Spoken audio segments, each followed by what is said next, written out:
Como dijo nuestro hermano Nahuel, hay varias visitas de diferentes lugares. Tenemos visitas, por lo menos, de Cava, de Carapa, tenemos de Iglesia Martínez también, de Lobos.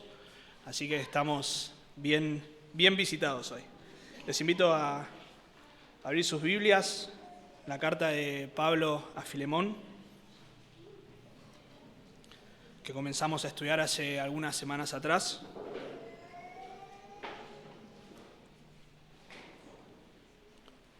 Filemón, vamos a abarcar los versículos del 4 al 7.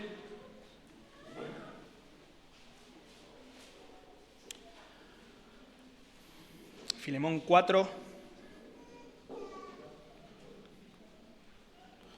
hasta el versículo 7. Y vamos a orar una vez más y luego vamos a leer. Padre, una vez más nos acercamos a tu presencia, agradecidos por poder alabarte, por poder reunirnos, por poder cantar juntos como iglesia, Señor, y también disfrutar de la compañía de hermanos de otras iglesias. Tenemos un mismo Dios, hay un mismo evangelio, hay una misma fe, un mismo espíritu que nos une, Señor, y en esta mañana es tu nombre el que debe ser exaltado, admirado, alabado. Como cantamos, Señor, necesitamos que nos enseñes cuál es el infinito valor de Cristo. Eso no lo podemos apreciar, o mejor dicho, recibir por medio de emociones, experiencias, sino porque tú nos reveles por tu Espíritu, mediante tu palabra, quién eres, Señor, tu carácter, tus obras, tu gracia, Señor, con nuestras vidas. Rogamos que en esta mañana podamos ser instruidos en tu palabra, exhortados, animados, Señor, a una mayor obediencia, a un amor más profundo a ti, Señor. Que tu Espíritu haga esa obra en nuestros corazones. Y también, Señor, si hay personas en este lugar que no te conocen, que puedan ser iluminados también por tu Espíritu, vivificados para poder responder al Evangelio en arrepentimiento y fe. Oramos en el nombre de tu Hijo. Amén. Bueno, todos nosotros, o por lo menos si sos un creyente, cada uno de nosotros como creyentes hemos tenido que corregir, instruir, exhortar a alguien. Todos hemos tenido esa experiencia como creyentes. Exhortar no necesariamente en el sentido de retar a alguien. A veces pensamos que exhortar es solamente retar. No, sino animar a un hermano a obedecer al Señor en algún aspecto específico.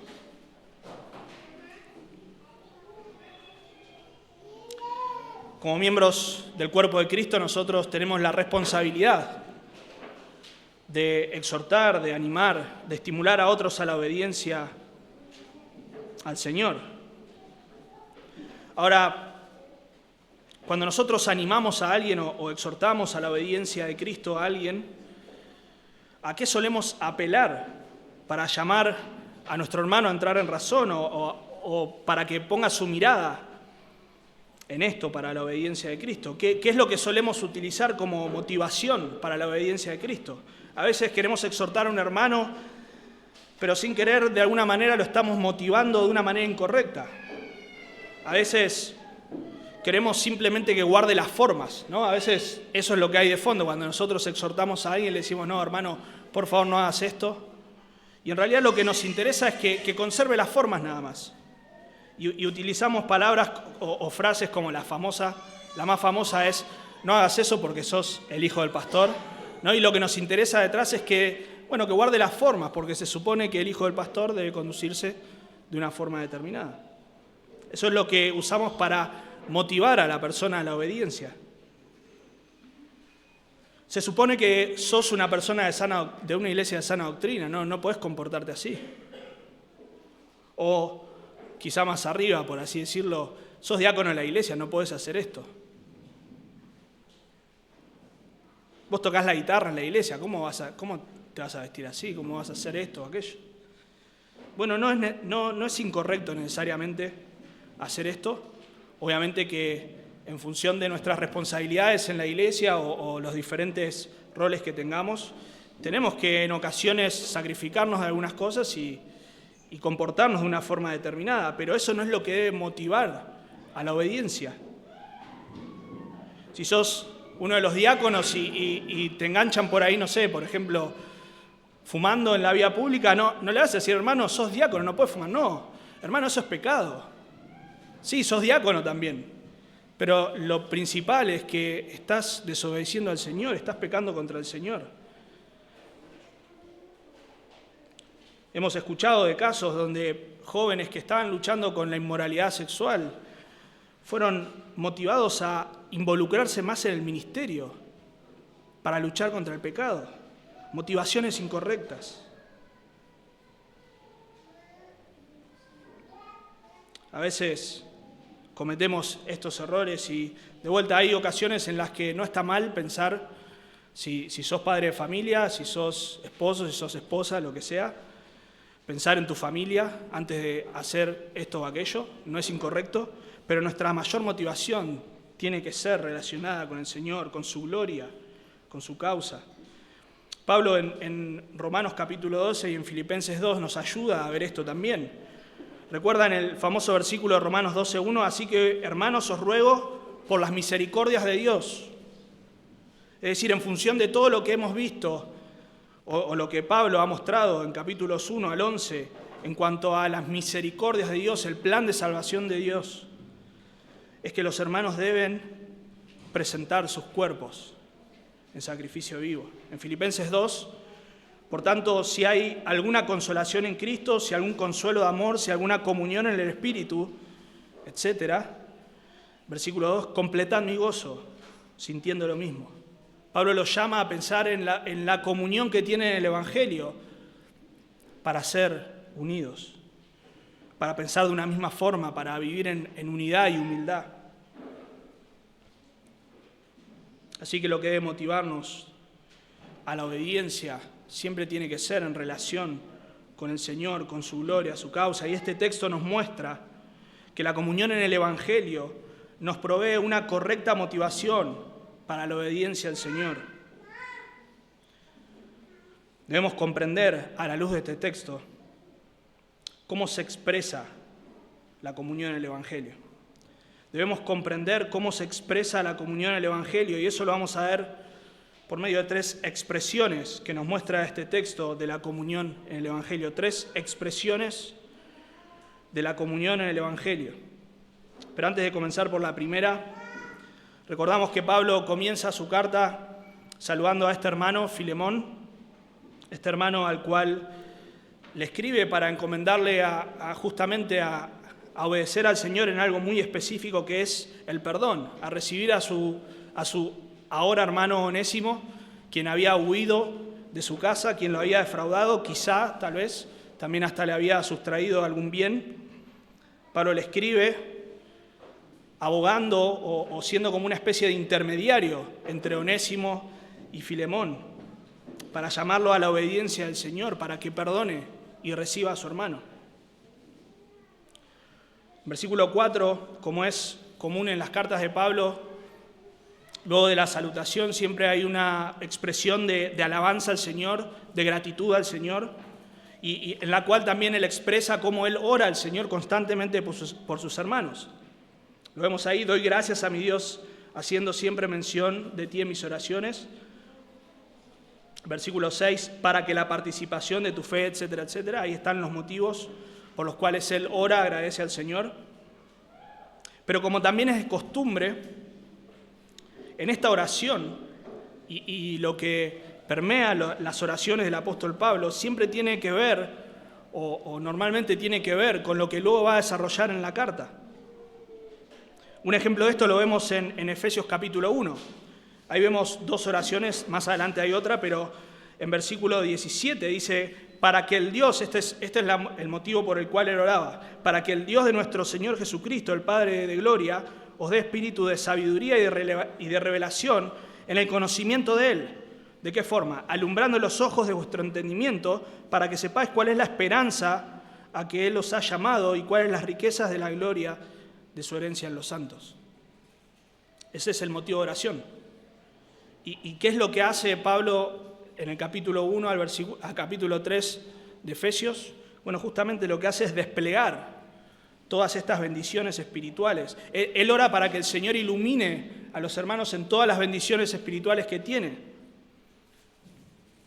¿Y de qué les habla? Precisamente de todas las bendiciones espirituales que ellos tienen en Cristo. Bueno, algo similar ocurre aquí. Cuando nosotros veamos, mejor dicho, la oración de Pablo, vamos a ver que está sumamente conectada con el motivo por el cual él escribe esta carta. Solamente algunas notas ahí. En versículo 17 dice, así que si me tienes por compañero, ese término compañero ahí habla o está muy relacionado al concepto de comunión. Y Pablo va a apelar a esta comunión para la obediencia de Filemón. Pablo apela a la comunión que tienen en Cristo, Pablo apela al amor que tienen en Cristo. En versículo 12, más adelante cuando toque este texto lo vamos a desarrollar, pero versículo 12 dice, el cual vuelvo a enviarte, tú pues recíbele como a mí mismo. Si tenés la nueva versión, la NBI o la Biblia de las Américas, seguramente te vas a dar cuenta que dice algo muy diferente. La idea ahí, la NBI dice, te lo envío de vuelta y con él va mi propio corazón. O la Biblia de las Américas, y te lo vuelvo a enviar en persona, es decir, como si fuera mi propio corazón. Bueno, esa es la idea detrás de lo que dice Pablo ahí. Entonces, Pablo apela a la comunión que tienen, Pablo apela al amor que tienen en el Señor para motivarlo a la obediencia.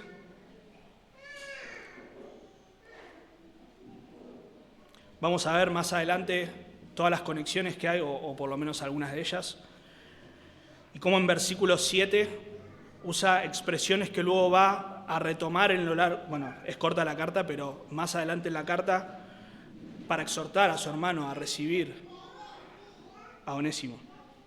De vuelta, cuando decimos exhortar, no necesariamente es retar, porque hasta ahora Filemón no hizo nada malo, sino motivarlo a la obediencia de Cristo. Vamos a ver en primer lugar la primera expresión de la comunión en el Evangelio, y es que la comunión en el Evangelio promueve relaciones ancladas en el Evangelio. Versículo 4, leíamos recién, doy gracias a mi Dios, haciendo mención de ti en mis oraciones, porque oigo del amor y de la fe que tenéis hacia el Señor Jesús y para con todos los santos. Perdón, me di cuenta de que no leí el texto al principio, lo vamos a ir leyendo, no se preocupen. Bueno, como hemos dicho, Pablo comienza sus cartas normalmente con estas expresiones de alabanza, de gratitud al Señor, casi siempre, excepto en Gálatas, un caso muy particular. En Efesios pasa algo similar, solamente que antes de eso Pablo tiene que alabar al Señor por todas las bendiciones espirituales en Cristo. Pero Romanos, 1 Corintios, Colosenses, Filipenses, etcétera, Pablo comienza de esta forma, alabando al Señor, agradeciendo al Señor. ¿Cómo lo hace? Lo vemos ahí en versículo 4. Haciendo mención. ¿Cómo agradece al Señor? Haciendo mención en sus oraciones. Dice, haciendo siempre mención de ti en mis oraciones. La frase ahí podría traducirse, cuando hago mención o cuando hago memoria de ti en mis oraciones. O sea, la idea no es que lo único que hace es hacer mención de ellos en las oraciones, sino que constantemente él recuerda a sus hermanos, tiene memoria de ellos, y eso lo lleva a orar al Señor agradeciendo por sus hermanos. Vemos ahí la constancia, siempre, constantemente. Es algo frecuente en la vida del apóstol Pablo, y no vamos a desarrollar mucho esto, porque lo hemos visto en otras ocasiones, pero constantemente Pablo tenía en su corazón y en su mente a sus hermanos, y eso lo llevaba a agradecer al Señor y a orar por ellos.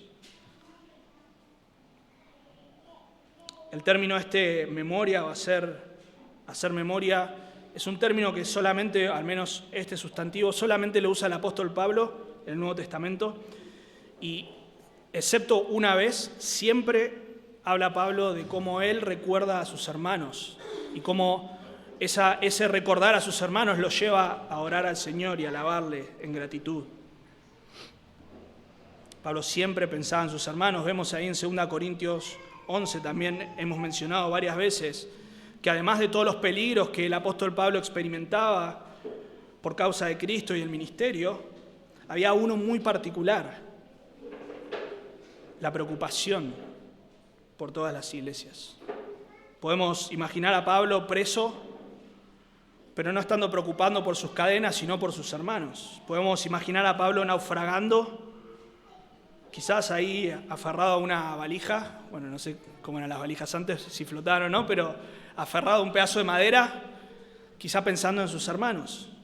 Podemos pensar en Pablo luego de recibir azotes, y lo hemos visto. Luego de Filipos, él, ¿qué hace? Sale para Tesalónica y, bueno, vemos que él está preocupado por sus hermanos. Y este es un ejemplo de solicitud. Esto es una expresión de la comunión en el Evangelio. Nosotros tenemos la tendencia a vivir de manera autocentrada, pensando en nosotros, pensando en nuestras necesidades, en nuestros deseos. Obviamente no está mal pensar en las cosas a las cuales tenemos que responder, en nuestras responsabilidades, pero el Señor nos manda que nosotros pensemos y oremos por nuestros hermanos. Pensamos en nuestro trabajo, en nuestra familia, pero a veces no pensamos mucho en nuestros hermanos. Tal vez oramos, tenemos una listita de oración, no está mal tenerla, obviamente, es bueno hacerlo. Pero todo lo que nosotros pensamos de nuestros hermanos se limita a esos 5, 10, 15 minutos de oración. En lugar de eso debemos pensar en ellos. Orar al Señor por ellos. ¿Cómo estará? El domingo te contaron algo acá en la iglesia y quizás hasta el otro domingo no lo retomás. ¿Nos pasa a veces? No. Hacer el ejercicio, de disciplinar nuestra mente para pensar en nuestros hermanos y orar por ellos. Y el contexto aquí es de gratitud, ¿no? Pablo, el verbo principal acá es doy gracias. Doy gracias. Así que nuestra oración y la manera en que nosotros recordamos a nuestros hermanos y oramos al Señor tiene que estar bañada de gratitud. ¿Cuántas veces oramos de esta forma? Gracias, Señor, por mi hermano. Gracias por fulano, por sultano, X, quien sea. Gracias, Señor, por cómo lo has traído a mi vida, y aunque a veces es un poco difícil nuestra relación, gracias por bendecirme con su vida. ¿Cuántas veces oramos de esta forma? ¿Cuántas veces pensamos de esta forma? Pero fíjense lo que causa, cuál es el motivo que causa esta gratitud. Versículo 5. Porque oigo del amor y de la fe que tenéis hacia el Señor Jesús y para con todos los santos. Bueno, hay algunas cosas un poco difíciles en este texto. Vamos a tratar de no hacer demasiada, de enredar, bueno, ustedes entendieron, de enredarnos demasiado. Pero el texto acá está hablando del fruto de este hermano Filemón. Bueno, el tiempo acá del verbo oigo, porque oigo, habla de algo continuo, es decir, Pablo estaba oyendo todavía acerca de Filemón. En Colosenses capítulo 1 usa un verbo muy parecido, pero en un tiempo que señala una acción pasada, es decir, porque he oído. Pero acá Pablo sigue oyendo, así que probablemente él esté oyendo de esto de Epafras, lo hemos visto, ¿no? En Colosenses capítulo 1, y al final de la carta a Filemón, Epafras le manda saludos. Probablemente también, inclusive, Onésimo mismo, que ha estado en casa de Filemón por no sabemos cuánto tiempo, pero él ha visto la fe y el amor de este hermano, que ahora es hermano, y le ha llevado las noticias a Pablo. Así que constantemente él seguía oyendo del fruto de este hermano en la fe. Bueno, ahí la frase del amor y de la fe que tenéis hacia el Señor Jesús y para con todos los santos es un poco difícil de traducir, porque inclusive ahí en la Reina Valera nos da la idea de que la fe puede estar dirigida hacia las personas, ¿no? No importa la cuestión técnica ahí, pero la idea que nos da o que nos podría dar es que el amor y la fe están igualmente dirigidos hacia el Señor y hacia las personas. Bueno, el problema es que, aparte de algunas cuestiones gramaticales, es que la fe nunca está dirigida hacia las personas. La Biblia nos manda a ser fieles para con las personas, lo hemos visto en Gálatas capítulo 5, fieles, pero no a depositar nuestra fe en las personas. Así que una posible solución, y creo que es la más cercana, es que Pablo está usando una expresión que, señala justamente que el amor está dirigido hacia el Señor, el amor hacia a los hermanos y la fe hacia el Señor. Entonces, vemos esta combinación de amor y fe, amor hacia los hermanos y fe en el Señor Jesucristo, que junto con la esperanza, que no se menciona aquí, pero son los elementos principales, esenciales de la fe cristiana. Juntos, amor y fe aparecen al menos 24 veces en el Nuevo Testamento juntos, y otras tantas, un montón de veces aparecen en el mismo capítulo. Por ejemplo, Romanos 5, somos justificados por la fe, y después va a hablar del amor. Así que aunque no están juntos, de alguna manera están íntimamente relacionados, la fe y el amor. Esto es un fruto de la vida espiritual de Filemón. La fe en el Señor Jesús es no solamente la puerta de entrada. Cuando nosotros hablamos de la fe, no es solamente la puerta de entrada al cristianismo, ¿no? Uno no llega a ser salvo solo por fe, sino que también vive por fe. Como dice Pablo en Romanos, que somos salvos por fe y para fe. Así que la fe de este hermano Filemón llegó a oídos de Pablo y constantemente él está oyendo de su fe. Pero ¿cómo una persona puede escuchar de la fe de otro? Bueno, la fe y el amor podrían parecer elementos ahí que están solamente en lo teórico. Pero no, la fe, según las Escrituras, se ve en acciones, da fruto. La fe se muestra por las obras, como hemos visto también cuando estudiamos el libro de Santiago.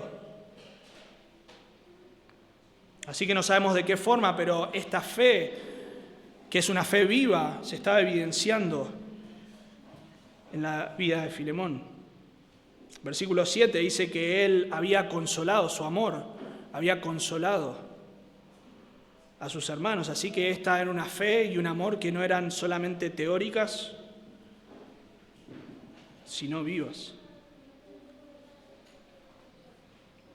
Este amor hacia los santos, o como dice ahí la Reina Valera, para con todos los santos, de la misma manera es un amor que no queda en el aspecto sentimental, o cuánto amo yo a mis hermanos. No, es un amor que se ocupa de sus hermanos, que cuida de sus hermanos.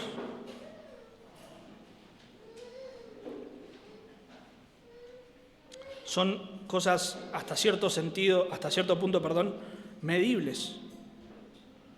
A veces nos mareamos y pensamos que el fruto espiritual de una persona tiene que ver con cuestiones externas de formas, de lenguajes, de palabras.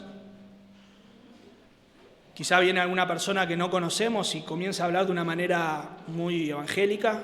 Amén, gracias a Dios, Dios te bendiga, bendiciones. Y nosotros ya, este es un creyente, listo.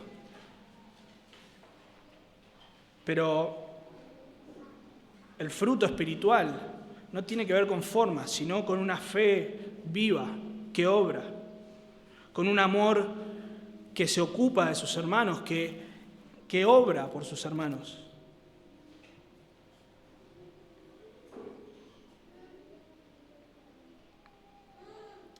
No tenemos que pensar que una persona es creyente solamente por aspectos externos, sino por lo que la palabra de Dios nos dice. Estamos aprendiendo en Tito que los requisitos para los pastores no podemos nosotros añadir ni quitar. Bueno, de la misma forma, No podemos nosotros añadir cosas que las Escrituras no dicen en cuanto a lo que es un fruto espiritual, pero tampoco quitar.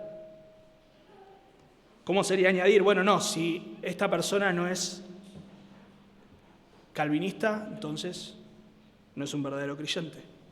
O no, si no se viste de tal manera, no es un verdadero creyente, no. Los verdaderos frutos espirituales tienen que ver con la fe, con el amor, con amar a sus hermanos, al Señor, etc. Pero una pequeña aplicación más en cuanto a esto, y es, creo, el punto de lo que está diciendo Pablo acá, o mejor dicho, lo que está haciendo Pablo, y es que la exhortación tiene una mayor percepción en nosotros cuando proviene de alguien que realmente se interesa por nosotros. Pablo está abriendo su corazón, abriendo su corazón en el sentido de expresar lo que él no solamente siente, sino piensa y ora al Señor por este hermano, y él luego va a tomar esto mismo para exhortarlo a la obediencia de Cristo. Nosotros sabemos, cuando alguien nos exhorta, y esa exhortación proviene de una persona que nosotros sabemos que realmente se interesa por nosotros, que ora por nosotros, que nos pregunta, que nos habla, que nos trata de manera paciente, cariñosa, bueno, esa exhortación tiene otra recepción. Ahora, paréntesis, si la exhortación es correcta, bueno, no importa de quién provenga, ¿no? Si de un hermano piadoso que nos ama, de un hermano no tan piadoso que no nos ama tanto, de un incrédulo, de un burro, no importa. Debemos obedecer si es lo que la palabra de Dios manda, pero cuanto más recepción tiene esta exhortación cuando proviene de alguien que nos ama, y pensándolo a la inversa, cuando nosotros exhortamos a alguien, debemos examinar también nuestro corazón si realmente estamos amando a esa persona. De vuelta, debemos exhortarlo si es necesario, pero también debemos evaluar nuestro corazón de cuánto realmente nos interesa espiritualmente esta persona. No podemos pretender tener un impacto mayor en la vida de nuestros hermanos si realmente no los estamos amando. Y hemos visto, ¿no? Casos, bueno, no estoy pensando en casos específicos, pero seguramente todos nosotros hemos experimentado personas que quizás están ausentes, quizás en la iglesia no hacen demasiado, no se los ve demasiado, pero cuando cometiste algún error, cuando pecaste en algún sentido, o cuando hay algo que debes hacer, son las primeras personas que te van a ir a decir lo que tenés que hacer. Bueno, esa no es la idea aquí. Pablo está modelando este carácter que las Escrituras nos mandan. La primera expresión entonces, y vemos acá esta comunión en el Evangelio, cómo Pablo oraba por su hermano, cómo este hermano Filemón daba fruto genuino en el Evangelio, y ese fruto es tomado por Pablo también como motivación. Pero no solamente las expresiones del Evangelio tienen que ver con cuestiones horizontales, relacionales, sino tienen que ver con el Evangelio mismo, y eso es lo que nos muestra la segunda expresión. La segunda expresión que vemos de la comunión en el Evangelio es que se nutre de una mayor, o mejor dicho, de un mayor entendimiento del Evangelio. Se nutre de un mayor entendimiento del Evangelio. Versículo 6. Para que la participación de tu fe sea eficaz en el conocimiento de todo el bien que está en vosotros por Cristo Jesús.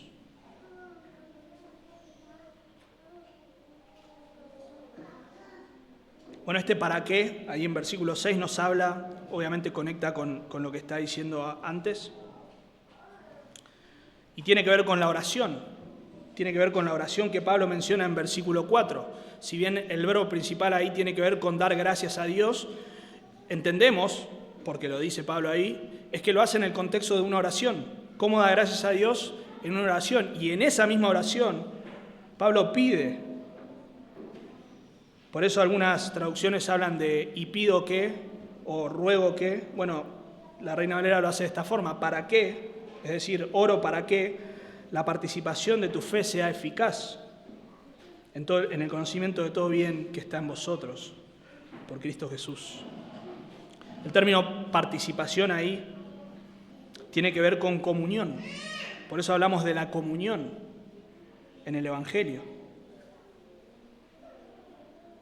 Mencionábamos al principio que en versículo 17 Pablo llama compañero y dije que ese término tiene relación con la comunión porque el término compañero y comunión o participación, bueno, son muy similares. El término koinonía, todos lo conocen seguramente. Bueno, el término compañeros de versículo 17 es koinonos, lo está llamando compañero, es alguien que tiene algo en común. Obviamente, como hemos visto, lo que tiene en común tiene que ver con el Evangelio.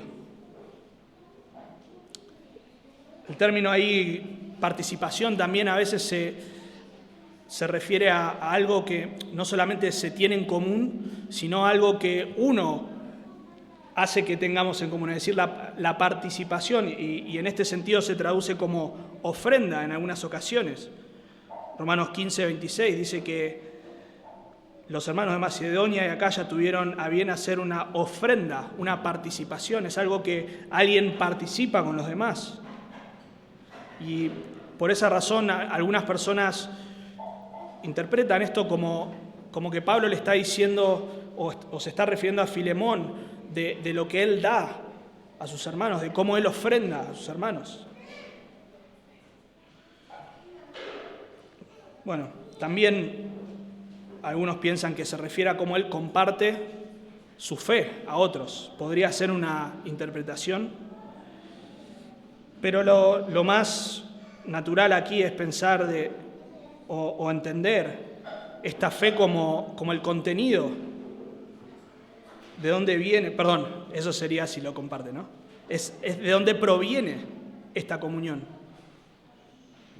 Como dice la Nueva Versión Internacional, pido a Dios que el compañerismo que brota de tu fe, esa es la idea, que procede de tu fe. Es decir, esta comunión no procede de algo natural, sino que procede de la fe misma. Es la comunión que tienen por causa del Evangelio.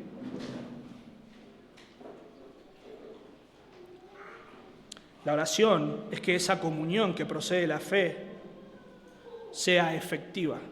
El término efectivo ahí habla de algo que cumple su propósito. La idea es que esta comunión cumpla su propósito, sea efectiva. Ahora, ¿cómo sería una comunión que no cumple su propósito? Bueno, una comunión que solo es comunión en lo teórico, pero que no se experimenta, que no se expresa en la práctica. Bueno, la comunión en un sentido no la logramos nosotros, obviamente. Eso es lo que Cristo logró en la cruz.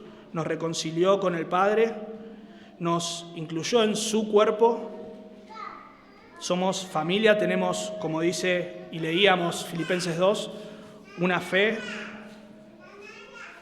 Dice el apóstol Pablo también, tenemos un bautismo. Bueno, todo lo que tenemos en común en el Evangelio. Pero en otro sentido, y justamente es lo que Pablo dice en Filipenses 2, esa comunión que tenemos en el Evangelio debe expresarse o manifestarse por medio de la unidad. Por medio de la unidad. Específicamente aquí, en este caso, Filemón expresaría esta comunión, o mejor dicho, esa comunión se haría efectiva al perdonar a su hermano, al recibir a su hermano, a su ahora hermano.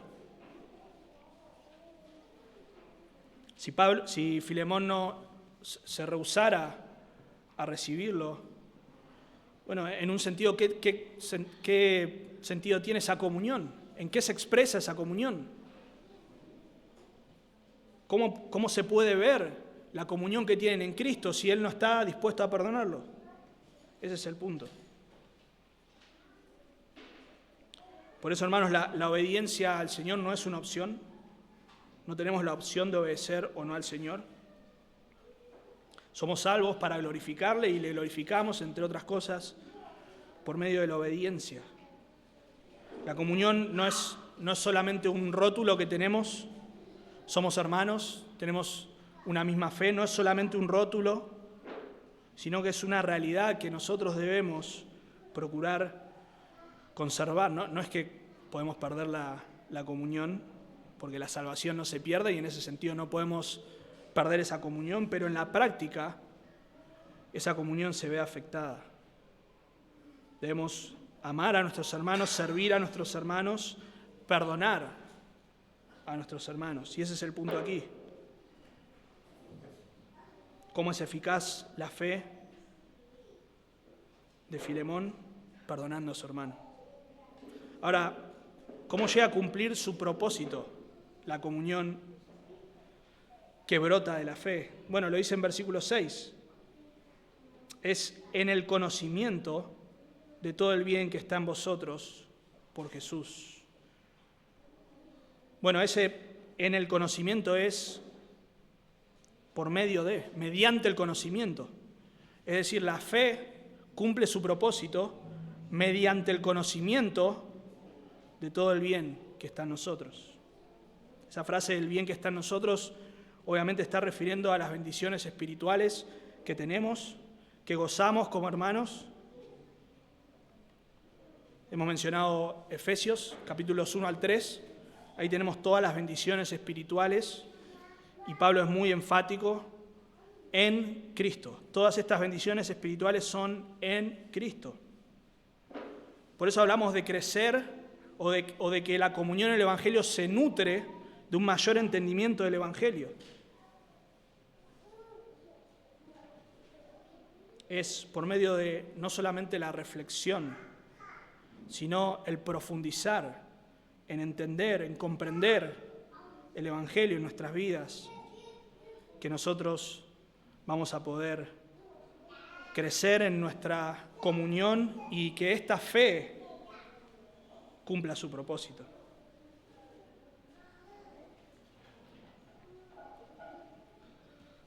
Al final del versículo 6 habla de que esta fe, o mejor dicho, del bien que está en nosotros es por Cristo. Otra frase un poco difícil de traducir. Bueno, la idea ahí, para simplificar, es que esta fe tiene la dirección o la meta de Cristo, es hacia Cristo. Podría ser traducido como por, podría ser traducido como en, bueno, no importa. El punto es que esta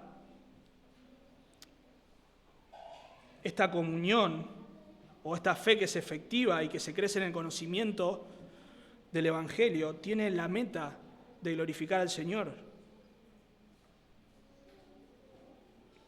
Tiene como meta agradar al Señor por causa de la obediencia.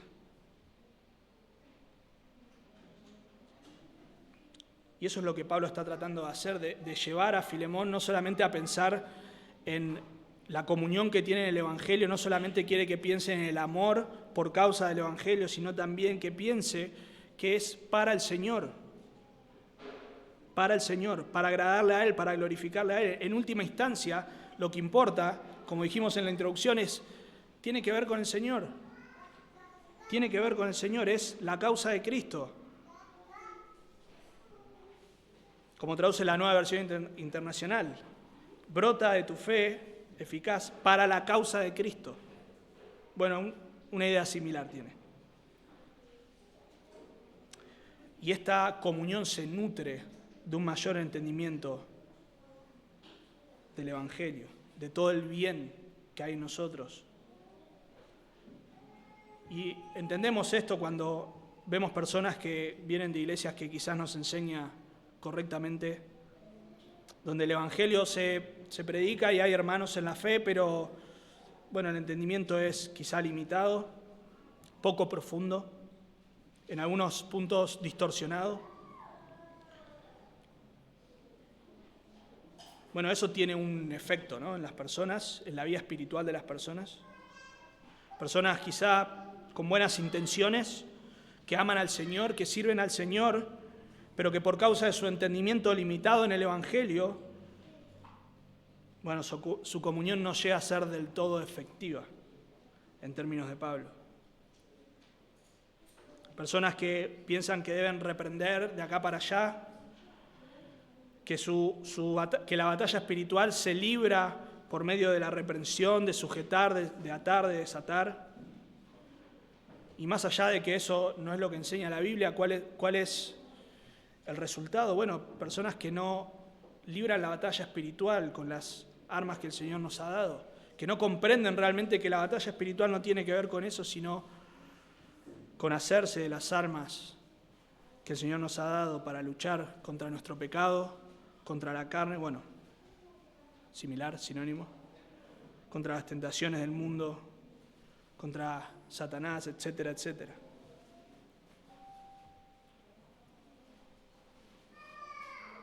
Aplicado específicamente al propósito de la carta, un mal entendimiento del Evangelio, no crecer, porque obviamente cuando uno habla del Evangelio, el elemento del perdón tiene que estar, sí o sí, si no, no hay Evangelio. Hemos sido perdonados y un verdadero creyente ha sido perdonado, pero cuando un creyente no profundiza en qué implica ese perdón, en qué tan malvado era yo para que el perdón del Señor sea exaltado, en lo que le costó, en la persona de Cristo, etcétera, etcétera. Cuando uno no profundiza en eso, bueno, quizás se puede tomar ciertas licencias para no perdonar a otros, porque realmente no entiende cómo ha sido perdonado. Lo hemos visto, ¿no?, en la parábola de los dos deudores. Cuando comprendes el perdón de Dios hacia tu vida, no tiene sentido que no perdones a otros. Y ese es el punto de lo que está diciendo Pablo aquí. Que Filemón pueda comprender, crezca en el entendimiento de todo el bien que ha recibido y de esa manera él extienda esa misma gracia y perdón que ha recibido. Ese propósito de crecer en el entendimiento del Evangelio y de que nuestra fe sea efectiva no tiene que ver con la autopromoción o nada por el estilo. No es que, qué fenómeno, mirá cómo lo perdoné. No lo tendría que haber perdonado porque es mi esclavo y huyó, pero mirá cómo lo perdoné. Me van a poner una fotito en la iglesia, ¿no? Con el cristiano del mes. No tiene que ver con eso, tiene que ver con el Señor. Es para la gloria del Señor. Cuando obedecemos al Señor, no importa si alguien lo vio o no lo vio, porque es para el Señor. No hacemos bombo cuando perdonamos a un hermano o cuando intercedemos en algún conflicto o cuando obedecemos al Señor de la forma que sea, no hacemos autobombo. Es para el Señor. Si nadie se entera, mejor todavía. Con el propósito de que el Señor sea glorificado. Por eso dijimos, las motivaciones a veces son incorrectas, pero a veces no necesariamente son incorrectas, pero sí no deben ser la motivación final. Nuestra motivación final siempre tiene que ser la gloria del Señor. Pero la comunión en el Evangelio no se expresa solamente promoviendo relaciones ancladas en el Evangelio, y no solo se nutre de un mayor entendimiento del Evangelio, sino que también redunda en beneficio para la Iglesia. Redunda en beneficio para la Iglesia. Esa es la tercera expresión de la comunión en el Evangelio. Redunda en beneficio para la Iglesia. Versículo 7, pues tenemos gran gozo y consolación en tu amor, porque por ti, oh hermano, han sido confortados los corazones de los santos. Bueno, una vez más, ese pues de versículo 7 conecta con lo que viene diciendo, obviamente. Y acá vemos un patrón que se repite en versículo 4 y 5 y 6 y 7. En versículo 4 habla de oración, obviamente gratitud primero, pero en oración. Y luego habla del motivo, que es lo que motiva a esa oración, que es el fruto espiritual de su hermano. En versículo 6 vuelve a retomar la oración para que la participación, etcétera, etcétera. Y en versículo 7 otra vez nos habla de qué es lo que motiva ese pedido específicamente. ¿Qué es lo que motiva ese pedido? Bueno, el gozo y la consolación por causa del amor de su hermano.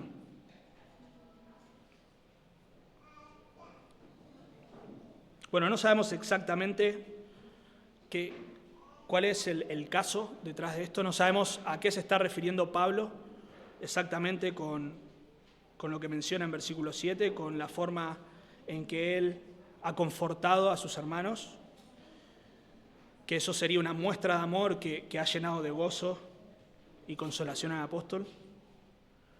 Sabemos que, y lo hemos visto en la introducción, que este era un hombre de recursos, no sabemos si era muy rico, pero al menos tenía cierta riqueza porque tenía esclavos, porque tenía una casa grande, albergaba la iglesia de Colosas allí, tenía un lugar para hospedar, según Pablo mismo dice más adelante, mejor dicho. Entonces, este era un hombre que tenía recursos y que abría las puertas de su casa para recibir a la iglesia. Así que aunque no sabemos exactamente en qué manera Filemón había sido un medio por el cual los corazones de los hermanos fueron confortados, pero probablemente tenga que ver con su hospitalidad, con cómo al recibir gente en su casa pudo suplir sus necesidades, quizá materiales, pero principalmente espirituales, porque está hablando del corazón de los hermanos. Obviamente detrás de suplir una necesidad material hay una necesidad espiritual de alguna manera que se suple. Cuando alguien te ofrenda algo que necesitabas o lo que sea, suple alguna necesidad material, no te importa tanto lo material, sino el corazón de donde vino esa ofrenda. Entonces podemos pensar en Filemón recibiendo hermanos en tiempos de dificultad. El punto es que él había confortado los corazones de los hermanos. Y esto produce, según versículo 7 al principio, gran gozo. La frase ahí está puesta de una manera enfática en el original para enfatizar justamente el gran gozo que producía su hermano. Bueno, el término consolación, y acá empiezan los términos que se relacionan con lo que Pablo habla después. Bueno, lo conocemos, puede ser traducido como estímulo, exhortación, pero por el contexto, lo que Pablo está diciendo es que él ha sido consolado. Esta consolación es un estímulo en un momento de dificultad, en una situación particular, y Pablo estaba preso, Pablo estaba sufriendo las consecuencias de servir al Señor, y como hemos leído también, las aflicciones que él ha vivido en su ministerio, la preocupación, principalmente la preocupación por las iglesias. Y en medio de esto Pablo recibe consolación por causa del amor de su hermano. Luego Pablo va a hablar, o mejor dicho, en versículos 9 y 10, va a rogar a su hermano y utiliza esta misma palabra. Ahí tenemos una conexión. Así que en medio de estas dificultades, el corazón de Pablo ha sido confortado. ¿Cómo se ve este amor? ¿Cómo se evidencia? Bueno, hemos dicho, no sabemos de qué manera, pero también hemos dicho que el amor no es algo o el amor bíblico al menos, no es algo que está ahí en el aire, que se siente. Puede incluir emociones, pero en realidad el amor es un amor que obra, que se ocupa de sus hermanos. Y es lo que sabemos que Filemón hizo. Literalmente ahí el término es entrañas, y seguramente ya la mayoría sabe, pero en ese entonces era considerado el centro de las emociones, el asiento de las emociones.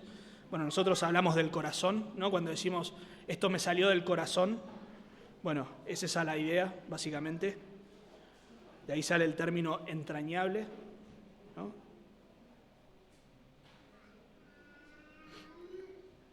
Y acá vemos las conexiones. En versículo 7, Pablo dice que él ha sido consolado, y dijimos que en versículos 9 y 10 usa el mismo término para exhortarle.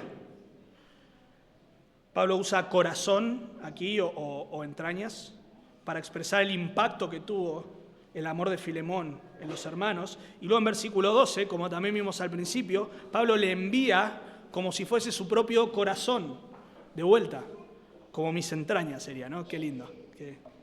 Te envío como si fuesen mis entrañas, ¿no? No queda muy, muy lindo para nosotros, pero la idea es como si fuese mi propio corazón, otra conexión.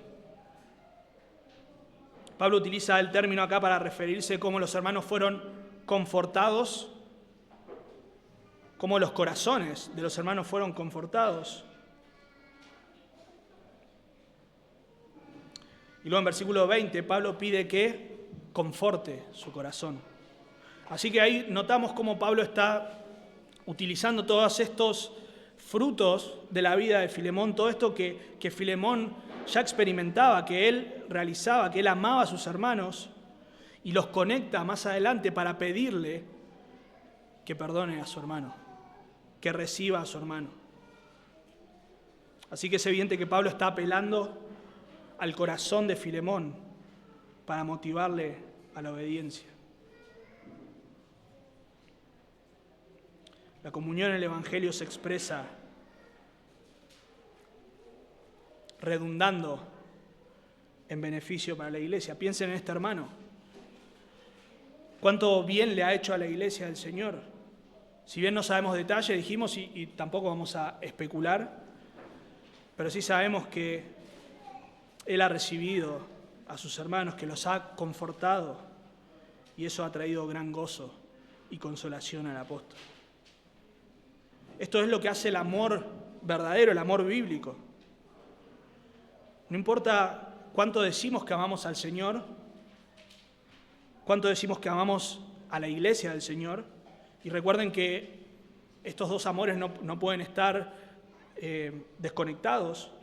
Si amamos al Señor, amamos o debemos amar también a la iglesia del Señor. El apóstol Juan dice, ¿cómo podemos amar o decir que amamos a Dios a quien no hemos visto y no amamos a nuestros hermanos, a quienes constantemente vemos y podemos amarlos de una forma práctica?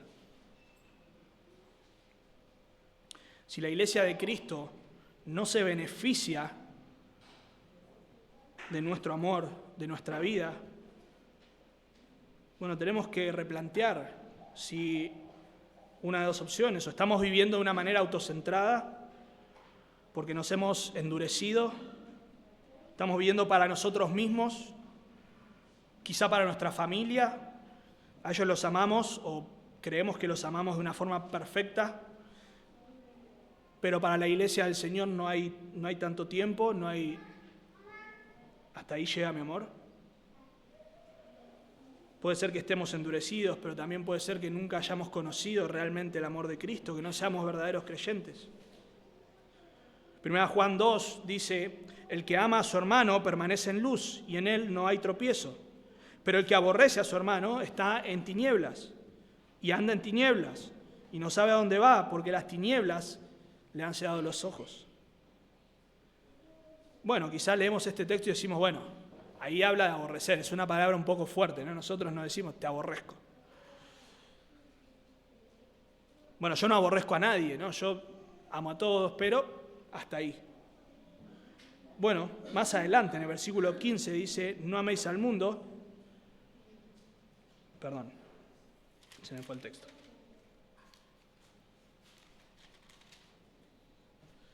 Bueno, el punto es que si nosotros no amamos al Señor, dice el apóstol Juan,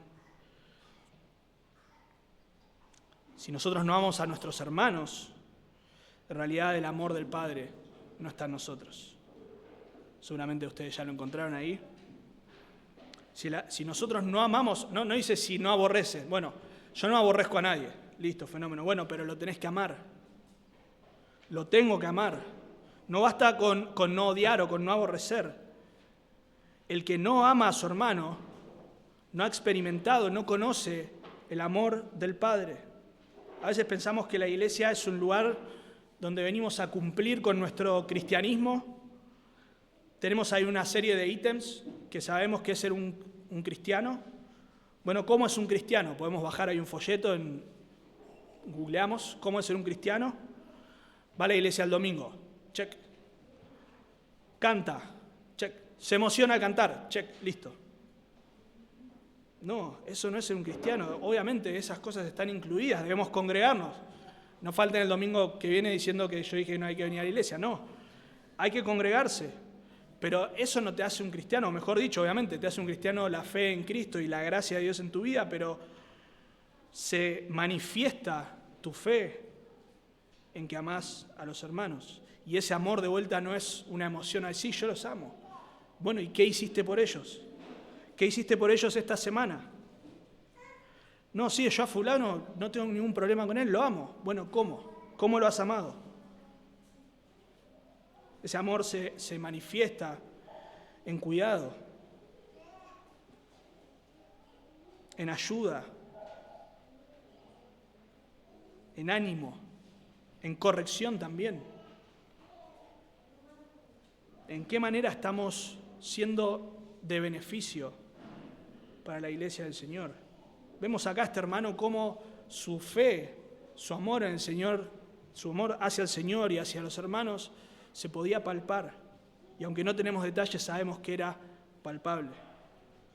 Si sos creyente no podés y no puedo vivir una vida autocentrada. Debemos ser de beneficio. Que nuestra vida, nuestro amor hacia los hermanos produzca un beneficio real en la iglesia del Señor. Si sos creyente no podés enojarte. Me pongo un espejo acá. Yo tampoco debo enojarme cuando alguien me corrige. Bueno, dijimos, ¿no? Esta no es una carta de corrección necesariamente. Pablo está exhortando en el sentido de estimular a su hermano a obedecer al Señor. No es que lo está regañando, no lo perdonas, no. Lo está exhortando a obedecer al Señor. Y decimos que es en obediencia al Señor porque Pablo habla en versículo 21, y ya lo hemos visto en la introducción, de la obediencia. Dice, te escribo confiando en tu obediencia, pero Pablo no le da ninguna orden. Bueno, sí, recíbele. Pero más anteriormente Pablo aclara que esto es un ruego. No te mando, dice, sino ruego por amor. Pero entonces, ¿por qué obediencia? Bueno, porque es obediencia al Señor. El Señor nos manda a perdonar. Así que si alguien te exhorta que debes perdonar a tu hermano, no te enojes. Te está amando de una forma que quizá con ningún bien material, quizá no, obviamente con ningún bien material se puede amar. Es la mayor clase de amor que nosotros podemos expresar a una persona cuando necesita corrección. Nos toca el orgullo, no nos gusta, pero debemos estar agradecidos al Señor y a nuestro hermano que nos viene a exhortar. Esta expresión del Evangelio, la comunión en el Evangelio, que se expresa en un beneficio palpable en la iglesia. Pero si aún no has conocido al Señor, estamos hablando todo en términos de la comunión que tenemos en el Evangelio. Si aún no has conocido al Señor, si has quizás escuchado del Señor, quizás has hecho alguna manifestación en favor de la fe o expresando fe en el Señor, pero realmente tu corazón no ha sido transformado. Bueno, la Biblia nos habla de que hay otra comunión. La Biblia habla de la luz y las tinieblas, y que la luz no puede tener comunión con las tinieblas, y eso es lo que todo hombre experimenta. Todo hombre nace en delitos y pecados, y en esa condición está en oscuridad, en tinieblas. Tus pecados te separan de Dios, y es una separación imposible de resolver en términos humanos. Nosotros no podemos hacer nada para que, como nacemos enemigos de Dios, seamos reconciliados. Nada.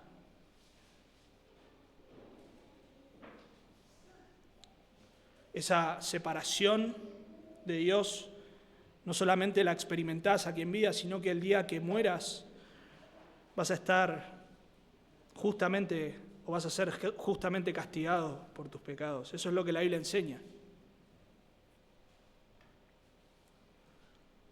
Pero Dios es rico en misericordia.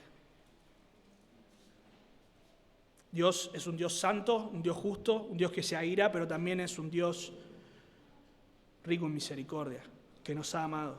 Él envió a su Hijo a este mundo para que su Hijo santo, puro, porque es Dios y hombre, viva en esta tierra la vida perfecta que ninguno de nosotros en 1000 vidas pudo haber vivido.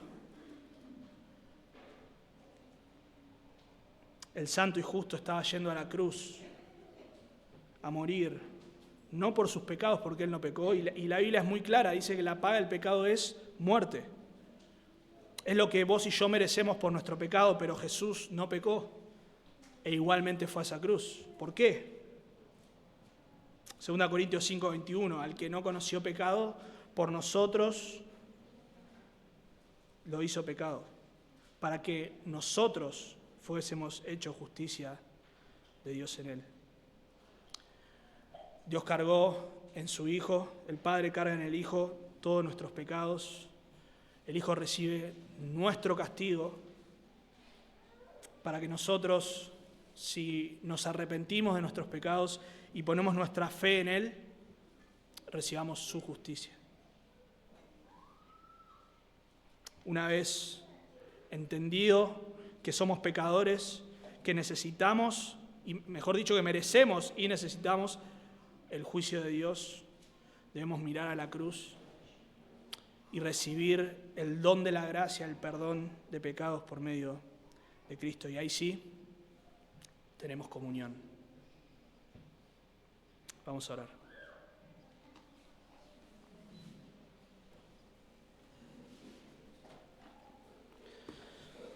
Padre, gracias una vez más por tu palabra. Señor, reconocemos que es difícil para nosotros perdonar. Es difícil para nosotros cuando alguien nos exhorta, nos anima a obedecerte, porque tenemos la tendencia, Señor, a pensar más de nosotros mismos de lo que realmente somos. Tenemos conceptos erróneos, Señor, en cuanto a quiénes somos, y eso nos lleva muchas veces a enojarnos, a rechazar, Señor, la corrección, la exhortación. Pero, Señor, tu palabra es muy clara y es que dice, Señor, tu palabra que todos nosotros somos pecadores, Señor. Hemos sido reconciliados contigo por medio de la sangre de tu Hijo. Pertenecemos a un mismo cuerpo y esto debe estimularnos, Señor, a extender esa misma gracia que hemos recibido, a mirar la comunión que tenemos en Cristo por causa del Evangelio y a perdonar a nuestros hermanos, a amarlos, a servirles, Señor. Oramos pidiendo que si alguien esta mañana aún no se ha arrepentido de sus pecados y no ha puesto su fe en Cristo, que este es el día de salvación, Señor. Oramos en Cristo Jesús. Amén.